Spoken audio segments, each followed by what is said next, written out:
ছোটবেলায় ভাবতাম কবে বড় হব আর এই জায়গাটা থেকে বেরিয়ে অন্য জায়গায় নিজেকে কবে সেটেল করব। আর এখন বড় হয়ে অন্য জায়গায় সেটেল হয়ে ভাবছি কেন এখানে এলাম, আগেই তো বেশ ছিলাম। বারবার মনে হয় ছুটতে বাড়ি চলে যাই।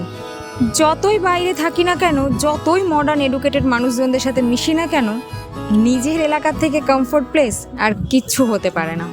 খোলা মাঠে গাছের নিচে বসে বই পড়া থেকে বন্ধুদের সাথে আড্ডা কিংবা একা একাই ঘুরে বেড়ানো, সব কিছুতেই যেন একটা আলাদাই শান্তি পাই। এখানকার বাতাসের মধ্যে যে স্বচ্ছতা ভাবটা আছে সেটা আর কোথাও নেই।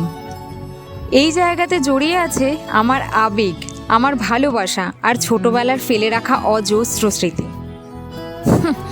জীবনে যত দূরই এগিয়ে যায় না কেন, আমার শুরুও এখান থেকে আর শেষও এখানেই। জানি না কার ছোঁয়াতে মধ্যরাতে জাগে এ সিন্ডারেলা মন।